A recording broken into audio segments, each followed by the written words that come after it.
السلام عليكم ورحمة الله وبركاته.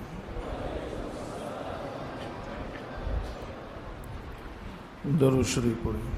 اللهم صل على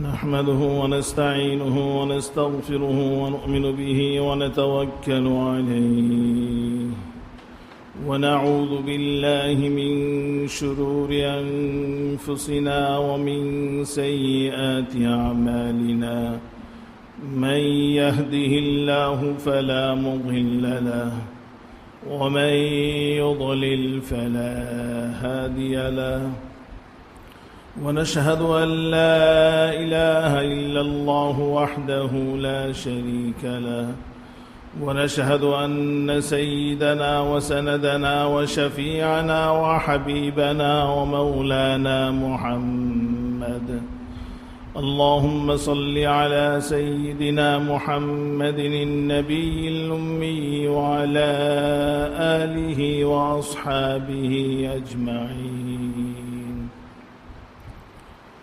أما بعد فأعوذ بالله من الشيطان الرجيم.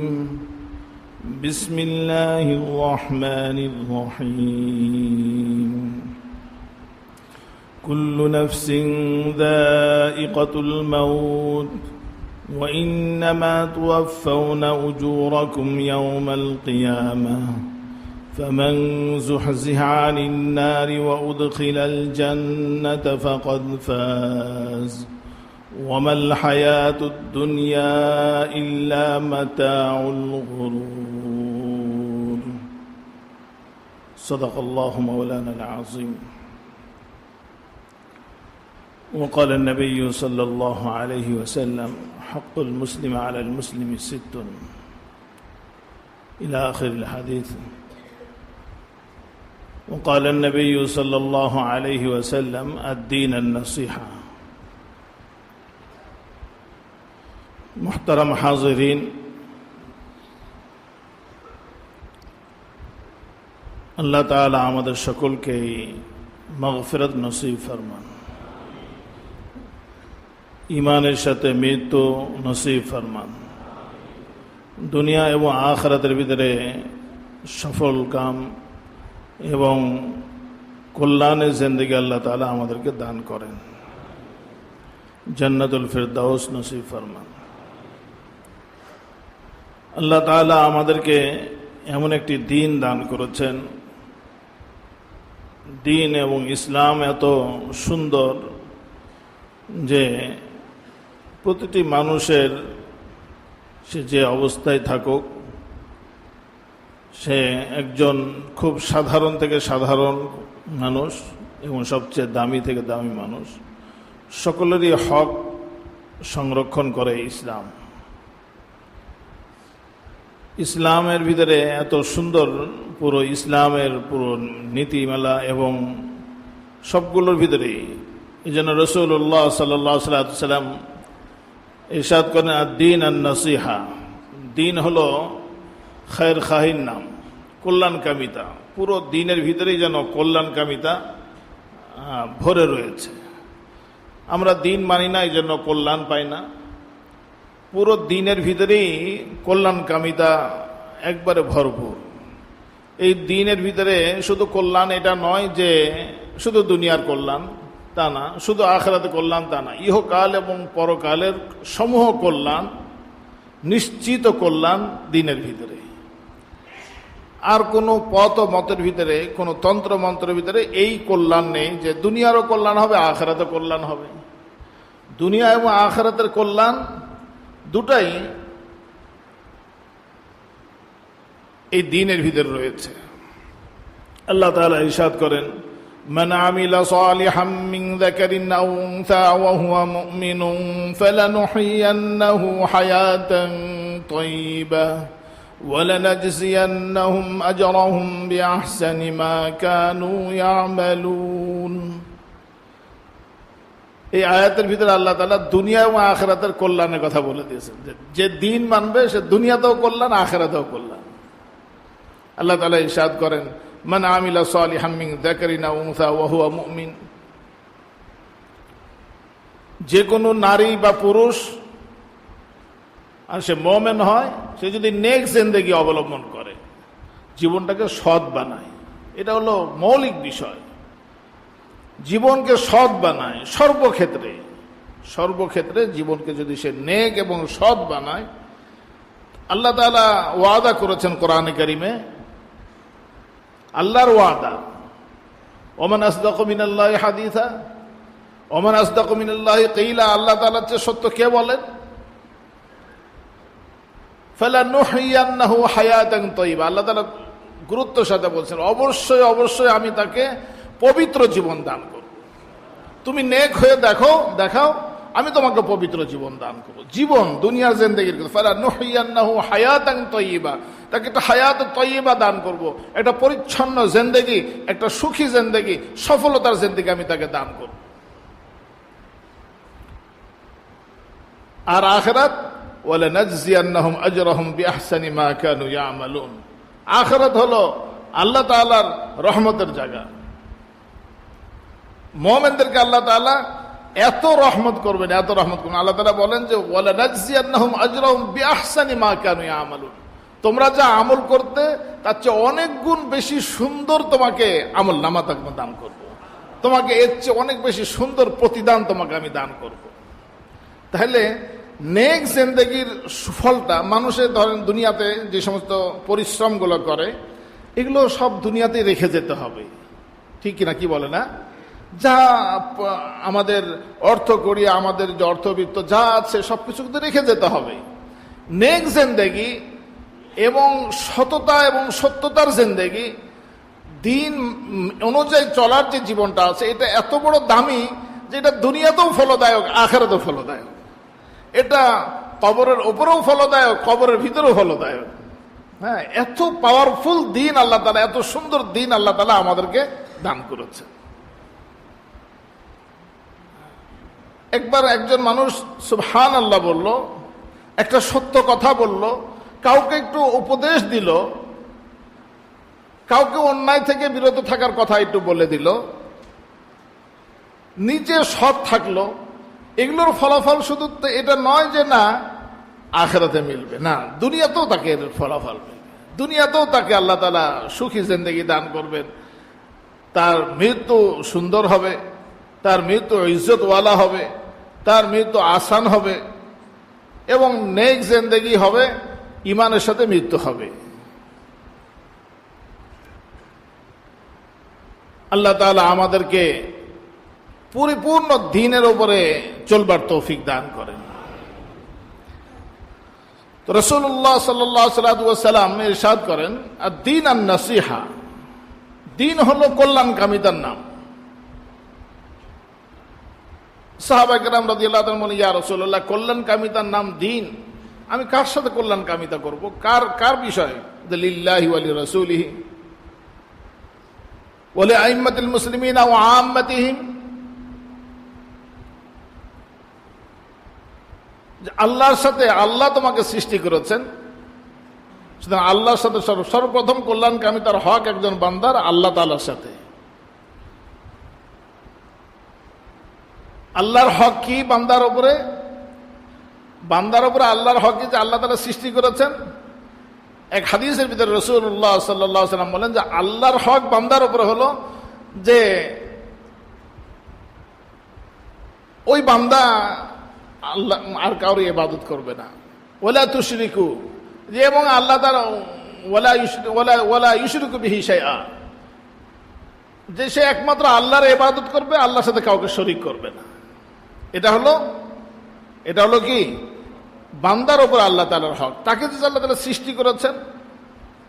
আমরা সূরা ইয়াসিন পড়ি, সূরা ইয়াসিনের ওই যে পারা যখন শুরু হলো, ওয়া লিয়া লা আ'বুদুল্লাযী ফাতারানী ওয়া ইলাইহি তুরজাউন, যে আমার কি হলো যে আমি ওই সত্তার ইবাদত করব না যিনি আমাকে সৃষ্টি করেছেন। তাহলে ইবাদত এটা সৃষ্টি, আমাকে যে আল্লাহ তাআলা মানুষ বানিয়েছেন, আমাকে যে আল্লাহ তাআলা এত সুন্দর করে সৃষ্টি করেছেন, এত সুন্দর আশরাফুল মাখলুক হিসাবে সৃষ্টি করেছেন, এর শুকরিয়া স্বরূপ ইবাদত। অন্য কেউ এই ইবাদতের যোগ্য না,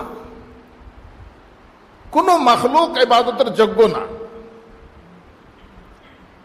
ইবাদতের যোগ্য একমাত্র আল্লাহ তাআলা, ওয়ালা ইউশরিকু বিহি শাইআ, এবং আল্লাহ তাআলার সাথে কাউকে শরীক করবে না। এটা হলো, আর কোন বান্দা যদি এই হকটা আদায় করে ফেলে, হাদিসের ভিতরে এসেছে যে আল্লাহ তাআলার উপরে হক হয়ে যায়, আল্লাহর উপরে জিম্মাদারি হয়ে যায় যে ওই বান্দাকে শাস্তি দিবে না যদি সে তার ঈমানকে ধরে রাখে, যদি সে শিরক না করে, যদি সে আল্লাহ তাআলার হকের উপরে সে মজবুত থাকে। ইবাদত একমাত্র আল্লাহ তাআলার কাছে, শিরক করবে না সে।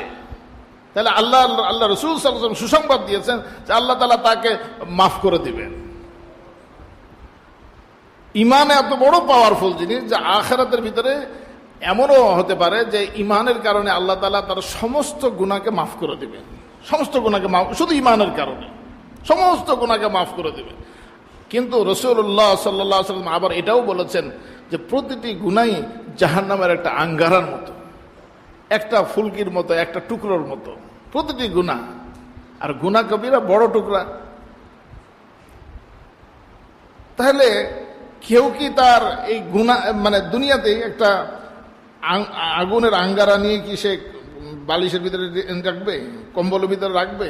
সেটা তো তার ঘর বাড়িকে জ্বালিয়ে ফেলবে।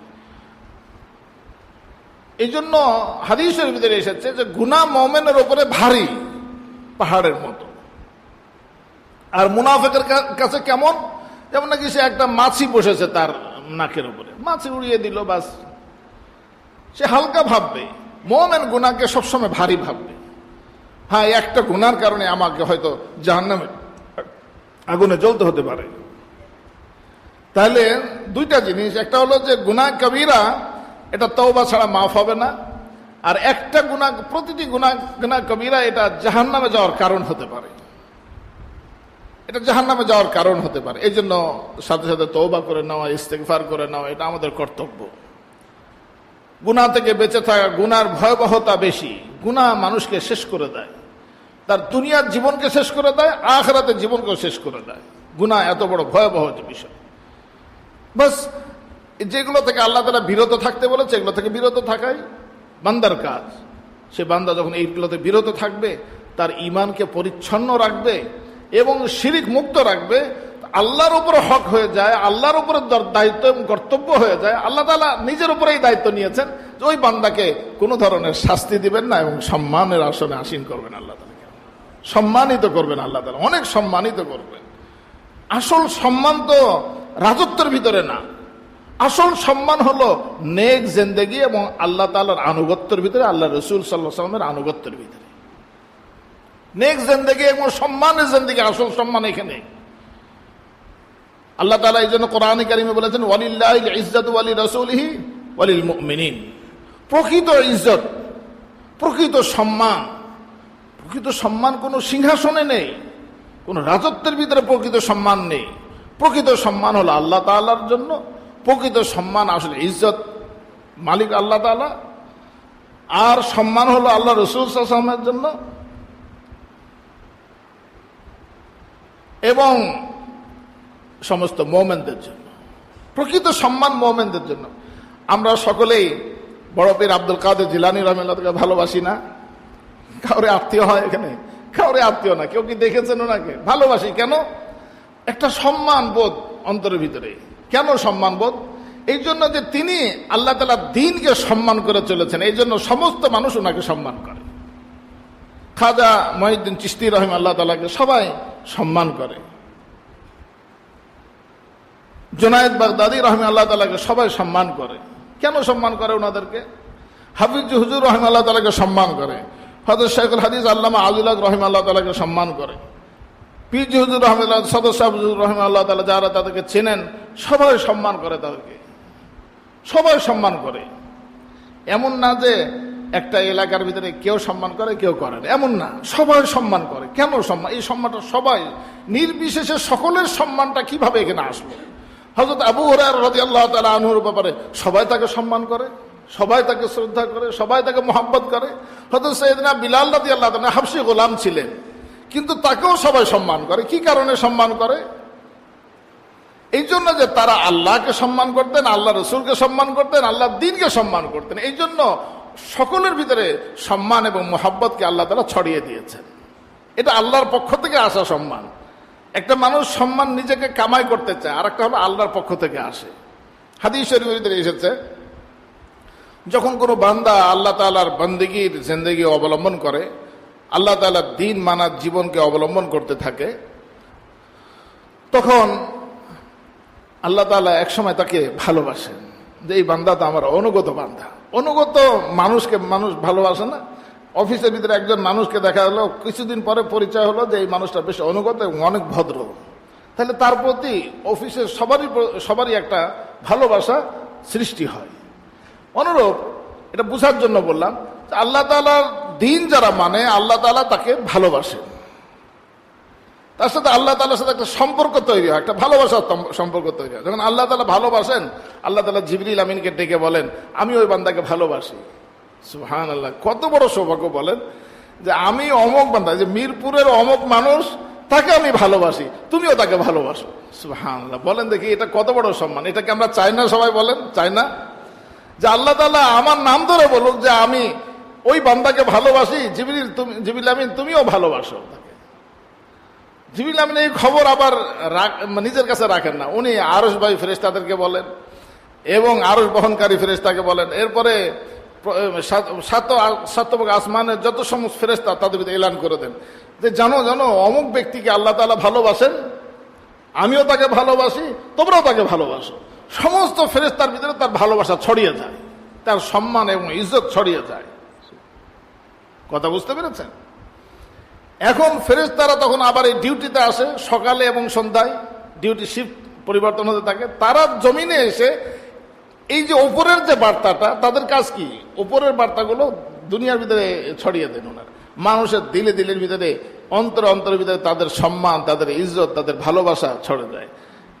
তারা জানেও না যে কেন তাকে ভালোবাসে।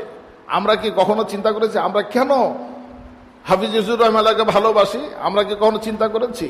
হয়তো হাকিমুল আহমদ থানভী রহমাল্লাহ কেন ভালোবাসি, হয়তো কাসেম নানতুবী রহমাল্লাহ কেন ভালোবাসি, গঙ্গোহী রহমতুল্লাহ কেন ভালোবাসি? ওনাদেরকে তো আমরা দেখিনি।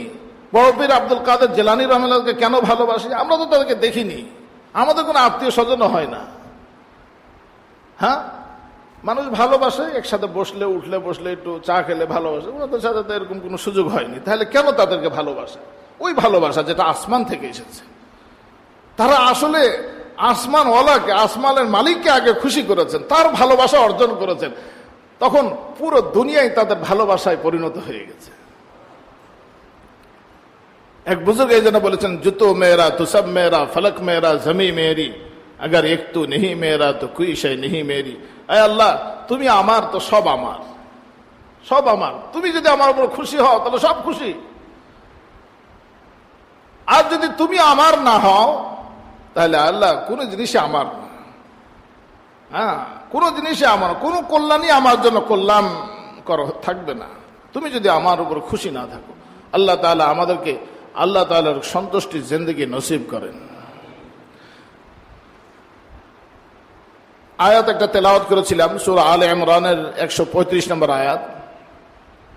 আল্লাহ তাআলা এখানে ইরশাদ করেন, কুল্লু নাফসিন যায়িকাতুল মাউত, প্রত্যেক ব্যক্তি মৃত্যুর স্বাদ গ্রহণ করবে। এটা একটা, এই আয়াতের মধ্যে 4টা মেসেজ দেওয়া, 4টা খবর দেওয়া হয়েছে। এটা আমাদেরকে, এই জিনিসগুলো আমরা জানতাম না। দুনিয়াতে হয়তো এই বিষয়গুলো ভিন্ন রকম থাকতো, যে আল্লাহ তাআলা এগুলো বার্তা আসমান থেকে না দিতেন আমাদেরকে। কুল্লু নাফসিন যায়িকাতুল মাউত, প্রত্যেক ব্যক্তি, প্রত্যেক জান মৃত্যুর স্বাদ গ্রহণ করবে। মৃত্যু অনিবার্য, মৃত্যু থাকা যাবে না। কথা হলো কি, মৃত্যু অনিবার্য মানে কি? থাকা যাবে না। যতই থাকার প্রস্তুতি নেই, থাকা যাবে না, যেতে হবে। এই বার্তাটা আমাদেরকে এই জন্য দেওয়া হয়েছে যেন আমরা যাওয়ার প্রস্তুতি। যখন কথা বলা হয় যে সফর আছে, সফর আছে, এই খবরটা দেওয়ার অর্থ কি? সফরের প্রস্তুতি করা যায়। বাস এই খবরের দ্বারা উদ্দেশ্য হলো যেতে হবে, আবার যাওয়ার সময়ও নির্ধারিত নাই, কখন চলে যাবে কোনো নির্ধারিত নাই। সুতরাং প্রস্তুতি রাখতে হবে, যে কোনো সময় ডাক আসতে পারে। ইমানের সম্বল সাথে রাখতে হবে, শিরিক মুক্ত ইমান, একটা তওবার জিন্দেগি, একটা তাকওয়ার জিন্দেগি সাথে রাখতে হবে, যেন ওই কবরের ভিতরে নাজাত পাওয়া যায়। ওই কবরের ভিতরে যেন নাজাত পাওয়া যায়। হাসরের ময়দানে আর কেউ থাকবে না, সাথে সাথে কেউ থাকবে না, তখন আমলটাই সাথে থাকবে, যেন আমল আমাকে সঙ্গ দেয়। এই জন্য আল্লাহ তাআলা আগেই আমাদেরকে জানিয়ে রেখেছেন, কুল্লু নাফসিন যায়িকাতুল মাউত, এক নম্বর খবর। দ্বিতীয় নম্বর খবর হলো ওয়া ইন্নামা তুওয়াফাউনা উজুরাকুম ইয়াউমাল কিয়ামাহ, ওয়া ইন্নামা তুওয়াফাউনা উজুরাকুম ইয়াউমাল কিয়ামাহ, নিশ্চয় তুওয়াফাউনা উজুরাকুম, তোমাদের জীবনের সমস্ত আমলের প্রতিদান দেওয়া হবে, পরিপূর্ণ প্রতিদান, ইয়াউমাল কিয়ামাহ, বিচার দিনে, কিয়ামত দিবসে। এটা নয় যে অমুক জিনিস বাদ পড়ে যাবে, দুনিয়াতে কোনো জিনিসই বাদ পড়বে না, কোনো জিনিসই বাদ পড়বে না, এগুলো আখিরাতে ছুটবে। আখিরাতে এগুলোর বিষয়ে আমল মানে আল্লাহ তাআলা প্রতিদান দিবেন। ওয়া ইন্নামা তুওয়াফাউনা উজুরাকুম ইয়াউমাল কিয়ামাহ, তোমাদের পারিশ্রমিক, তোমাদের প্রতিদানকে পরিপূর্ণ করে দেওয়া হবে। তাহলে মূল বিষয়, হিসাব নিকাশের বিষয়, মূল পাওনা দাওনা ওখানে। বোঝা গেল কি মূল পাওনা দাওনা কোথায়? ওখানে। দুনিয়াতে হয়তো কেউ কাউকে জুলুম করেছিল, দুনিয়াতে সে প্রতিশোধ নিতে পারেনি, বেঁচে গেছে, না বেঁচে যায়নি, হয়তো দুনিয়াতে মাপ চাইতে হবে। এটার প্রতিশোধমূলক যে প্রতিশোধ তো নয়, বরং মাপ চাওয়া এবং এটা প্রায়শ্চিত্ত করা, হয়তো দুনিয়াতে এটাকে প্রায়শ্চিত্ত করবে, নতুবা আখিরাতে সেটার সম্মুখীন হবেই হবে। এত ঘটনা আছে আখিরাতে, এত হাদিস আছে এগুলোর বিষয়ে। ওয়া ইন্নামা তুওয়াফাউনা উজুরাকুম ইয়াউমাল কিয়ামাহ ফামান যুহজিহা আনিন নার, দ্বিতীয় নম্বর খবর এটা। তৃতীয় নম্বর খবর হলো ফামান যুহজিহা আনিন নার ওয়া উদখিলাল জান্নাতা ফাকাদ ফাজ,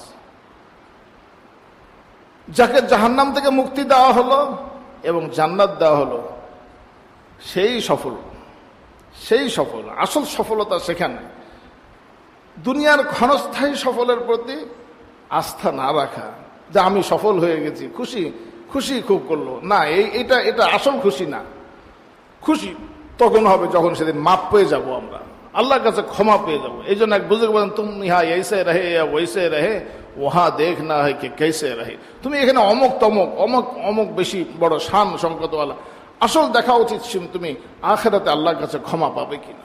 বাস ওখানে ক্ষমা পেয়ে গেলে তো চির সুখ, ক্ষমা না পেলে তো সেই গ্লানি আর অশান্তির জিন্দেগি অনন্তকাল। সেখানে তো কঠিন জিন্দেগি। দুনিয়াতে মিশ্র জিন্দেগি, এই ভালো এই খারাপ, এই ভালো এই খারাপ, তাই কি? কেউ বলতে পারবে না যে আমার ভালোই, কোনো শিল্পপতি মানুষ এই কথা বলতে পারবে না আমি ভালোই ভালো, কোনো রাজা বাদশাহ বলতে পারবে না যে আমার উপর কখনোই অনিষ্ট আসেনি। তো আসল সফলতা হলো আখিরাতে, সফলতা আসল আখিরাতে বোঝা যাবে। এরপরে আল্লাহ তাআলা বলেন, ওয়ামাল হায়াতুদ দুনিয়া ইল্লা মাতাউল গুরুর, দুনিয়ার জিন্দেগি কেবলই ধোকার সামগ্রী, কেবলই ধোকার সামগ্রী। আল্লাহ তাআলা থেকে ধোকা দেয়, আখিরাত থেকে তোমাকে গাফেল করে, আমল থেকে গাফেল করে, এটা কেবলই ধোকার সামগ্রী। আখিরাতের পথযাত্রা, আখিরাতের প্রতি প্রস্তুতির ব্যাপারে এটা যেন সবসময় ধোকা দিতে থাকে মানুষকে, সবসময় তাকে বিরত রাখে। দুনিয়া কি জিনিস, দুনিয়ার ব্যাপারে সংজ্ঞায় দাও, মা আলহাকুম আনিল আখিরা, যেটা তোমাকে আখিরাত থেকে গাফেল রাখে সেটাই দুনিয়া। দুনিয়া মানে এটা না যে মাল ধন সম্পদ না, ধন সম্পদ দুনিয়া না, যেটা আখিরাত থেকে গাফেল রাখে। অনেকে দেখবেন যে একবার বস্তিতে থাকে, কুড়ো ঘরে থাকে, কিন্তু সেখানে এসে নামাজ পড়ে না, সে শরিয়ত মানে না, তার ভিতরে পরিচ্ছন্নতা নেই, তার ভিতরে দুনিয়ার নোংরামি ইত্যাদি, তাহলে সে সবচেয়ে বড় দুনিয়াদার, যদিও দুনিয়া তাকে স্পর্শ করেনি। হ্যাঁ, হাকিম থানভী রাহমাতুল্লাহ বলছেন যে এটা হলো নিকৃষ্টতম দুনিয়া, যাকে দুনিয়াও তাকে লাথি মেরে দিয়েছে কিন্তু সে দুনিয়াকে ছাড়েনি। মানে সে দুনিয়ার কোনো শান্তি তাকে স্পর্শ করেনি, কিন্তু সে দুনিয়াদার, সে নিকৃষ্টতম দুনিয়াদার। দুনিয়াদার দুই শ্রেণীর মানুষই দুনিয়াদার, যাকে দুনিয়ার ভোগ বিলাসের কারণে সে আল্লাহকে ভুলে গেছে, আখিরাতকে ভুলে গেছে, সেও দুনিয়াদার। কিন্তু সে তো একটা পেয়েছে, একটা পেয়ে একটাকে হারিয়েছে। আর যে দুনিয়া তাকে কোনো দেখা করেনি, দুনিয়া তার সাথে পায়নি, কিন্তু সে দুনিয়াকে ছাড়েও নি, নামাজও পড়ে না, দিনও মানে না, সুন্নাত মানে না, শরিয়ত মানে না। হ্যাঁ, তাহলে সে সবচেয়ে নিকৃষ্টতম দুনিয়াদার বলা হয়েছে তাকে। হাদিস পড়েছিলাম যে হাক্কুল মুসলিমে আলাল মুসলিমে সিত্তুন, এক মুসলমান আর এক মুসলমানের প্রতি 6টা হক। গত জুমায় 6টা হকের কথা বলা হয়েছিল, কিছু তাফসীলও করা হয়েছিল। প্রথম নাম্বার হলো ইদা লাকিতাহু ফাসাল্লিম আলাইহি। কোন মুসলমানের সাথে যখন সাক্ষাৎ হবে, সাক্ষাতের সময় রাস্তাতে যাচ্ছেন, পরস্পর ক্রসিং হচ্ছে, তখন সাক্ষাৎ হলো, কর্তব্য হলো এটা ফাসাল্লিম আলাইহি, তার উপরে সালাম বলো। সালাম এটা কি জিনিস? আদম আলাইহিস সালামকে আল্লাহ তাআলা যখন সৃষ্টি করলেন 60 হাত লম্বা ছিলেন উনি। তো উনি আল্লাহ তাআলা বললেন যে আদম, আপনার এই পাশে যে ফেরেশতারা আছে, ফেরেশতাদেরকে আপনি সালাম বলেন। তিনি বললেন আসসালামু আলাইকুম। তো ফেরেশতা বলছে আপনি সালাম দেন, দেখেন তারা কিভাবে জবাব দেয়।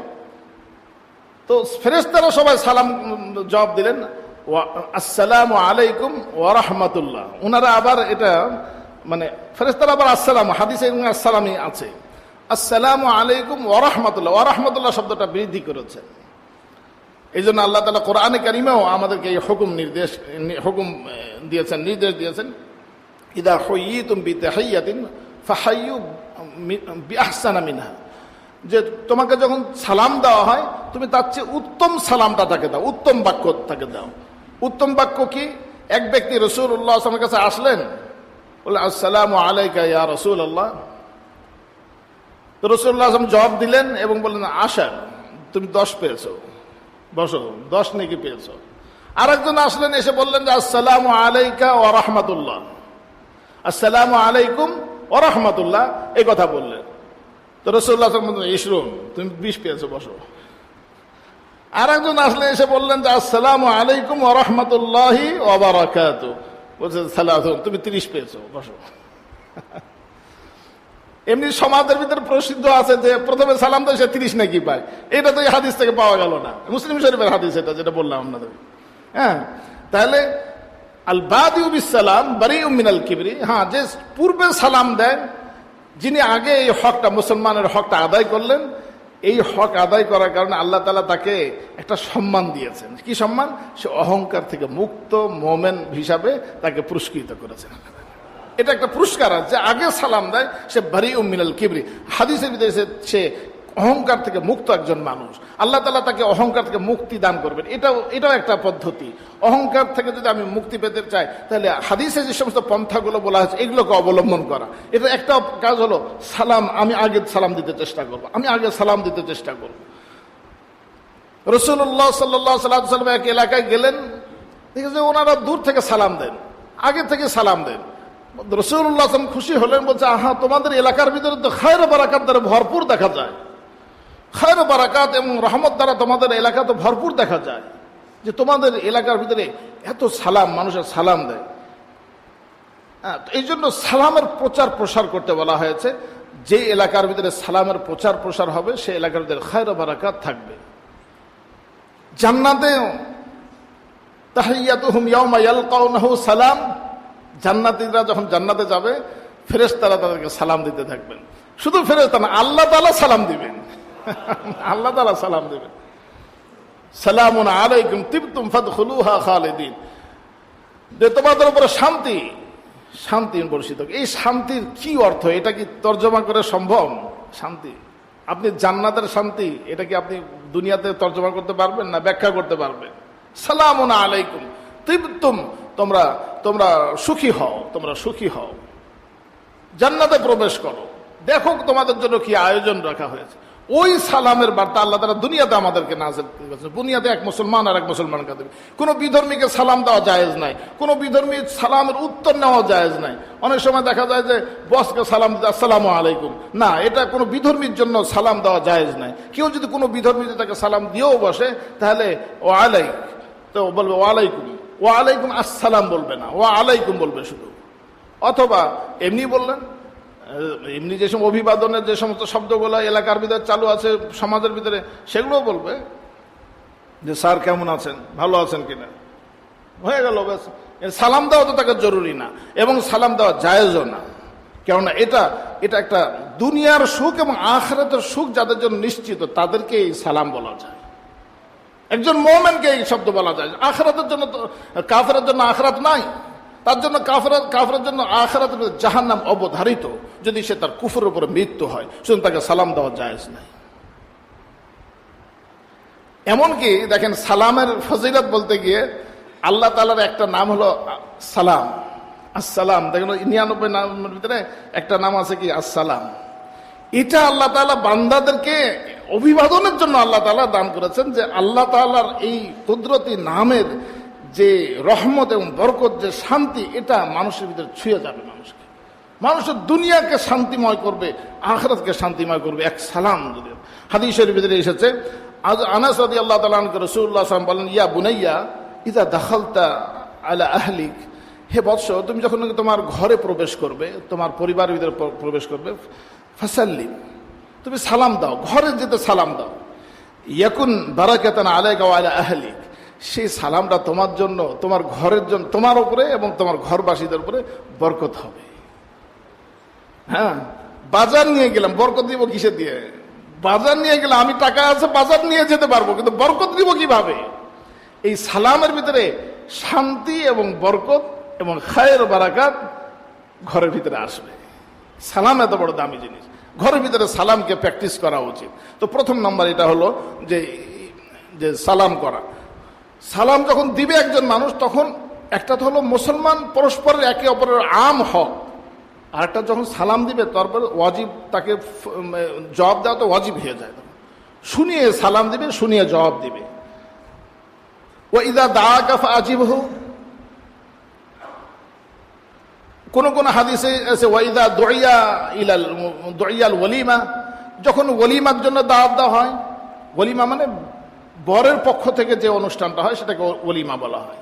সেখানে তুমি যদি এরকম কোনো দাওয়াত মিলে, তাহলে তুমি সেটাকে সাড়া দাও। তবে ওলামায়ে কেরাম এটা তাফসীরের ভিতরে লিখেছেন, যদি সেখানে শরীয়ত বিরোধী কোনো জিনিস না থাকে, তাহলে ফাআজিবহু, তাহলে তুমি তার ডাকে সাড়া দাও, তার দাওয়াত গ্রহণ করো, কারণ এটা সুন্নত, এটা রাসূলুল্লাহ সাল্লাল্লাহু আলাইহি ওয়াসাল্লামের আদর্শ। ওয়া ইযা সানসাহাকা ফানসাহ লাহু, আর যখন তোমার কাছে কোন নসিহত চায়, তাকে নসিহত করো, তাকে নসিহত করো। এটা নসিহত করাটা একজন মুমিনের কর্তব্য। সূরা আসরের ভিতরে আছে না, আল্লাহ তাআলা বলেছেন যে জামানার কসম করে বলেছেন, যুগের কসম করে বলেছেন আল্লাহ তাআলা, ওয়াল আসর ইন্নাল ইনসানা লাফি খুসর, সমস্ত মানুষ ক্ষতিগ্রস্ততার ভিতরে, ইল্লাল্লাযীনা আমানু ওয়া আমিলুস সালিহাত, সফলতার রাস্তা, ক্ষতিগ্রস্ততা থেকে বাঁচতে হয় যদি, আল্লাহ তাআলা পার্থক্য করেছেন যারা ঈমানওয়ালা এবং নেক জিন্দেগিওয়ালা। ওয়া তাওয়াসাউ বিল হাক্কি ওয়া তাওয়াসাউ বিস সাবর, এবং একে অপরকে সত্য এবং ন্যায়ের উপদেশ দেয়। ওয়া তাওয়াসাউ বিল হক, সে নিজে শুধু নেক পথে চলে না, বরং সে উপদেশও দেয়। ওয়া তাওয়াসাউ বিস সাবরি, এবং ধৈর্য ধারণের উপদেশ দেয় একে অপরকে। এখানেও এই জিনিসটা আছে, ইযা ওয়া ইযা সানসাহাকা ফানসাহ লাহু ওয়া ইযা আতাসা ফাহামিদাল্লাহ ফাশাম্মিদহু, যখন কেউ হাঁচি দেয় তো এবং সে আলহামদুলিল্লাহ বলে, হাঁচির জবাব কি? আলহামদুলিল্লাহ। আলহামদুলিল্লাহ বলে, হাঁচির জবাবে কি বলতে হয়? হাঁচি আসলে তখন সুন্নত, এটা কি সুন্নত, আলহামদুলিল্লাহ বলা। কেউ যদি আলহামদুলিল্লাহ বলে, তাহলে তার উপরে ইয়ারহামুকাল্লাহ বলা, আল্লাহ তার উপর তোমার উপর রহম করুন। দেখেন শরীয়তের ছোট ছোট জিনিসগুলো শিক্ষা দেওয়া কত বড় শিক্ষা। হাঁচি দিল কেউ, হাঁচি কেউ যদি দেয়, এখন তো হাঁচি দিলে ভয় পায় মানুষে, যে কি জানি হলো, কি জীবাণু বের হয়ে গেল, পাশের লোক ভয় পায় যে হাঁচি দিল সে। হ্যাঁ, তো আসলে হাঁচি আসে একজন কোনো মানুষের যখন হাঁচি আসে তখন এটা তার উপরে রহমত এবং সাকিনা নাজেল হচ্ছে, এরকম একটা। তো সেই জন্য আল্লাহ তাআলার শুকরিয়া আদা করে আলহামদুলিল্লাহ। হাই তুলে মানুষ হাইটা মনে হয় যে এটা গাফলত। এটা মানুষের ভিতরে যখন অবসাদ থাকে, যখন নাকি ঘুম আসে, যখন নাকি সে মানে অলস্য আসে, তখন এটা হাই আসে। হ্যাঁ, কিন্তু হাঁচি মানুষকে সতেজ বানায়। তো এই জন্য হাঁচিটার সময় আলহামদুলিল্লাহ আল্লাহ তাআলা শুকরিয়া আদায় করলো। আল্লাহ তাআলা শুকরিয়া আদায় করলে তখন ফেরেশতারাও তার উপর দোয়া করে। এই জন্য পাশে যে মানুষ থাকবে তার উপরে বলা ওয়াজিব, তুমি বলো ইয়ারহামুকাল্লাহ। আর ইয়ারহামুকাল্লাহ যখন সে বলবে তখন ওই হাঁচিটা তার উপরে, যার উপরে দোয়া করলো তার উপরে একটা কর্তব্য হয়ে যায় যে সে তাকে দোয়া দিবে আবার। তাহলে এখন দেখেন এখানে এক ব্যক্তি এসে রাসূলুল্লাহ সাল্লাল্লাহু আলাইহি ওয়াসাল্লামের সামনে মানে সামনে একজন হাঁচি দিয়েছে এবং সে আলহামদুলিল্লাহ বলেছে। তো রাসূলুল্লাহ সাল্লাল্লাহু আলাইহি ওয়াসাল্লাম তাকে বলে ইয়ারহামুকাল্লাহ। আরেকজনে হাঁচি দিয়েছে, তো সে আর কি করেনি, ইয়ারহামুকাল্লাহ রাসূলুল্লাহ সাল্লাল্লাহু আলাইহি ওয়াসাল্লাম তার উপর দোয়া করলেন। তো সে খুব খুশি, আল্লাহ রাসূলুল্লাহ সাল্লাল্লাহু আলাইহি ওয়াসাল্লাম। ওই সময় তো কেবল নতুন নতুন আহকাম নাযিল হচ্ছে, তো হঠাৎ করে তাকে জবাব দিলেন রাসূলুল্লাহ সাল্লাল্লাহু আলাইহি ওয়াসাল্লাম, ইয়ারহামুকাল্লাহ, আল্লাহ তাআলা তোমার উপর রহম করুন। সাহাবা কেরাম তো এইগুলোর জন্য খুশি থাকেন। আরেকজনও হাঁচি দিয়েছে, কিন্তু সে আলহামদুলিল্লাহ বলেনি। রাসূলুল্লাহ সাল্লাল্লাহু আলাইহি ওয়াসাল্লাম তাকে উত্তরও দেননি। বলছে ইয়া রাসূলুল্লাহ, উনাকে আপনি ইয়ারহামুকাল্লাহ বললেন, আমাকে বললেন না।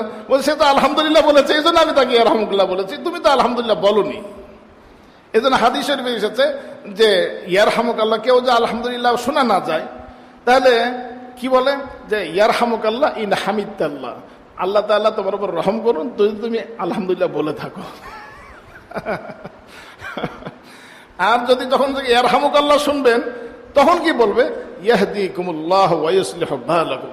শরীয়ত কি সুন্দর দেখেন, সালাম থেকে নিয়ে, অভিবাদন থেকে নিয়ে তার হাঁচি জবাব, পরস্পর একে অপরের সাথে কথা, প্রত্যেকটি কথাই দোয়া। ইয়াহদিকুমুল্লাহ ওয়া ইউসলিহু বালাকুম, আল্লাহ তাআলা তোমাকে হেদায়েত দান করেন এবং তোমার সমস্ত অবস্থাকে ঠিক করে দেন। ওয়া ইউসলিহু বালাকুম, তোমার যত সমস্যা আছে সমস্ত সমস্যাকে আল্লাহ তাআলা দূরীভূত করে দেন।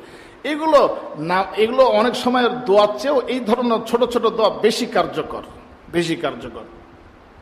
ওয়াইদা মারিজা ফাউদহু, কোনো ব্যক্তি যখন অসুস্থ হয়, কোনো মুসলমান যখন অসুস্থ হয়, তখন তার শুশ্রূষা করো, তাকে একটু সান্ত্বনা দাও। শুশ্রূষা কি জিনিস? শুশ্রূষার ভিতরে তাকে যে বলবে যে লা বা'সা তাহুর ইনশাআল্লাহ, একবারে মরণাপন্ন একজন মানুষ, কথা বললেন না, একবারেই সে মৃত্যুসজ্জায় শায়িত, তাকেও এই কথা বলবে একটু। এটা হলো শুশ্রূষার জন্য সবচেয়ে উন্নত ভাষা, লা বা'সা তাহুর ইনশাআল্লাহ, সমস্যা নাই, আল্লাহ তাআলা পবিত্রতা নসিব করবেন। তাহুর মানে পবিত্রতা। এই পবিত্রতার অর্থর দুটা ব্যাখ্যা আছে। আরোগ্য হয়ে যাবে। আরেকটা হলো যে আরোগ্য যদি নাও হয়, এই গুনার কারণে তোমার এটার কারণে গুনাহ মাফ হবে, তোমার পবিত্রতা হবে, আখিরাতে পবিত্র। লা বা'সা তাহুর ইনশাআল্লাহ, কোনো সমস্যা নাই। এই সমস্যা নাই এই কথাটাকে, কেননা যে সমস্যার জর্জরিত, কিন্তু সে সমস্যা নিয়ে বিছানায় শুয়ে আছে। এখন যখন কোনো তার আত্মীয় স্বজন যাবে, কোন একজন আলেম যাবে, কোন একজন মুসল্লি যাবে, তার হ্যাঁ সমস্যা নাই, আপনাকে তো ভালো লাগছে। আরিফ বিল্লাহ হাকিম রাহিমাহুল্লাহ তাআলা একবার অসুস্থ ছিলেন, সুস্থ হয়েছেন এরকম অবস্থা। এখন কেবল অসুস্থতার পরে কেবল সুস্থতা হয়ে একটু মানে বসেছেন আর কি।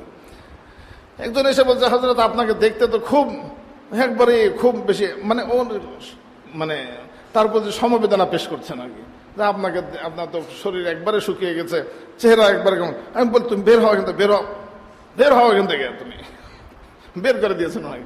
বলছে আবার আসো, এসে বলো যে হুজুর আপনাকে দেখতে সুন্দর লাগছে। এইগুলো ছোট ছোট ভাষাগুলো ডাক্তাররাও জানে না অনেক সময়। ডাক্তাররা যদি এই সমস্ত বিষয়গুলো, ডাক্তারদেরও জানা উচিত যে একজন রোগীকে কি বলবে। রোগী বিষণ্ণতা নিয়ে ডাক্তারের কাছে যাবে, ভারাক্রান্ত হৃদয় নিয়ে সে ডাক্তারের কাছে যাবে, খুশি হয়ে সে ফিরে আসবে। এখনো তার ব্যথা আছে, তার অসুস্থতা এখনো আছে। কি বলবে ডাক্তার? সে বলবে লা বা'সা তাহুর ইনশাআল্লাহ। শরীয়তের শিক্ষা এটা। একবারে মৃত্যু মুখে পতিত একজন সাহাবীর কাছে রাসূলুল্লাহ সাল্লাল্লাহু আলাইহি ওয়াসাল্লাম গেলেন, বলছে তুমি কেমন আছো? কাইফা আসবাহতা। তো তিনি বললেন যে ইয়া রাসূলুল্লাহ, আমি ভালো আছি, আলহামদুলিল্লাহ আলহামদুলিল্লাহ আমি ভালো আছি, আমি আল্লাহ তাআলার রহমতের আশাবাদী। তো রাসূলুল্লাহ সাল্লাল্লাহু আলাইহি ওয়াসাল্লাম খুশি হয়ে গেছেন, আমি রহমতের আশাবাদী, মানে রুগীও এই কথা বলতে শেখা, আমি ভালো আছি আলহামদুলিল্লাহ, আল্লাহ তাআলা যে হালে রাখেন, আমি আল্লাহ তাআলার রহমতের আশাবাদী। এই সমস্ত কথাগুলো আরো রহমতকে টেনে নিয়ে আসে। এখন আমরা বলতে শিখেছি কি, যে কোনো ব্যবসায়ীকে যদি জিজ্ঞেস করেন কেমন আছেন, 12 মাস এসে বলে যে আমি খারাপ আছি, আর ভালো থাকবে কখন? এই খারাপ আছিটা আর এক খারাপকে টেনে নিয়ে আসে। কথা বুঝতে পেরেছি আমরা? তাহলে ফাউদহু, রাসূলুল্লাহ সাল্লাল্লাহু আলাইহি ওয়াসাল্লাম বলেন যে কেউ অসুস্থ হলে তার শুশ্রূষা করো। হাদিসের ভিতরে এসেছে যে কোনো ব্যক্তি যদি কারো শুশ্রূষার জন্য যায়, তখন যখন বাসা থেকে বের হলো কোনো রোগীর উদ্দেশ্যে, আবার বাসায় ফিরা পর্যন্ত সে জান্নাতি ফল যেন আহরণ করছে। রাসূলুল্লাহ সাল্লাল্লাহু আলাইহি ওয়াসাল্লাম বলেন, মান আদা মারিদান লাম ইয়াজাল ফি খুরফাতিল জান্নাহ, সে সবসময় জান্নাতের একবার ফল বাগানের ভিতরে গিয়ে ফল খাওয়ার কি আনন্দ বলেন। ও সে জান্নাতের বাগানে যেন বিচরণ করছে, ফল আহরণ করছে। সুবহানাল্লাহ, সুবহান, এতটা বড় দামি আমল এটা। এমন হাদিসের ভিতরে এসেছে কোনো রোগীকে যখন সে কোনো মানুষ শুশ্রূষা করতে যায়, সকালে যদি যায় মানে সন্ধ্যা পর্যন্ত 70,000 ফেরেশতা তার জন্য দোয়া করতে থাকে, রহমতের দোয়া করতে থাকে। কার জন্য? যে শুশ্রূষা করতে গেল তার জন্য। সে তো একটা দোয়া পড়ে চলে এসেছে, লাভ আসা তাহুর ইনশাআল্লাহ বলে চলে এসেছে, কিন্তু তার জন্য 70,000 ফেরেশতা। একজন হুজুরকে বাসায় দাওয়াত দিয়ে খাওয়ান দোয়া করার জন্য, করি না আমরা এরকম অনেক সময়? 70,000 ফেরেশতা আপনার জন্য দোয়া করবে, রহমতের দোয়া করবে সন্ধ্যা পর্যন্ত। আবার যদি সন্ধ্যাবেলায় আপনি ই করেন, একবারে সকাল পর্যন্ত 70,000 ফেরেশতা রহমত এবং মাগফিরাতের দোয়া করতে থাকবে। 6 নম্বর হলো ইদা মাতা ফাউদু ফাত্তাবিউহু, যখন কোনো ব্যক্তি মারা যায় তো তার জানাজা পড়ো এবং তার কবর পর্যন্ত যাও, তাকে দাফন করো এবং তাকে মাটি দাও। একটা ঘটনা বলে শেষ করছি, হাদিসের ভিতরে ছোট্ট একটা ঘটনা। এক ব্যক্তির এরকম আমলনামা ওজন হচ্ছে, হাদিসের ভিতরে এসেছে আমলনামা ওজন, এখন নেকের পাল্লা হালকা হয়ে গেছে, গুনাহ ভারী তার। হাদিসের ভিতরে এসেছে যে আল্লাহ তাআলা বললেন যে বান্দা, তোমার আমল এখনো ওজন শেষ হয়নি, আমার কাছে একটা আমল আছে, আমার কাছে একটা আমল আছে সংরক্ষিত, একটা পোটলা দেওয়া হবে তাকে। বুঝে এটা এত ভারী যে এটা ওই নেকের পাল্লা রাখার সাথে সাথে নেকের পাল্লা ভারী হয়ে গেছে। এখন ওই বান্দা জিজ্ঞেস করে, আল্লাহ এটা কি, এটা এত ওজনী জিনিস, এটা কি জিনিস, এত ওজনী এটা কি জিনিস? বলছে যে এটা হলো তোমার ওই ভাইয়ের কবরে যে তুমি মাটি দিয়েছিলে, তিন চুল্লু মাটি দিয়েছিলে, এটা অনেকে জানে না, 3 কোষ মাটি দিতে হয়, 1 কোষ না 3 কোষ। ওই মাটিটা আমি সংগ্রহ করেছিলাম, আজকে তোমার আমল নামায় দিলাম। হাদিস শরীফের ভিতরে এসেছে কোনো ব্যক্তি যদি মারা যায়, তার জানাজায় আসলে 1 কিরাত সওয়াব, আর যদি সে তার দাফন শরীর হয় তার আর 1 কিরাত। তো সাহাবা কিরাম রাসূলুল্লাহ জিজ্ঞেস করলেন, ইয়া রাসূলুল্লাহ, কিরাত কি জিনিস? বলছে উহুদ পাহাড়। এখানে তো উহুদ পাহাড় সমপরিমাণ, 2টা উহুদ পাহাড় মিলল তার সওয়াবের ভিতরে। কুকুর পালে না আজকাল অনেকটা, দেখুন শখে কুকুর পালে কি না, বলছে প্রতিদিন তার আমল থেকে 1 কিরাত পরিমাণ সওয়াব লাঘব হতে থাকবে, কমতে থাকবে। এখন কি করবেন বলে? প্রতিদিন কুকুর লালন পালনে এই বিজাতীয় এবং পাশ্চাত্য সংস্কৃতিকে মানার কারণে প্রতিদিন তার আমল নামা থেকে 1 কিরাত, 1 উহুদ পাহাড় সম পরিমাণ আমল নামা তার মাইনাস হতে থাকবে। আল্লাহ তাআলা আমাদেরকে দ্বীন মানবার তৌফিক দান করেন। ওয়া মা আলাইনা ইল্লা আল্লাহুম্মা সাল্লি আলা সাইয়্যিদিনা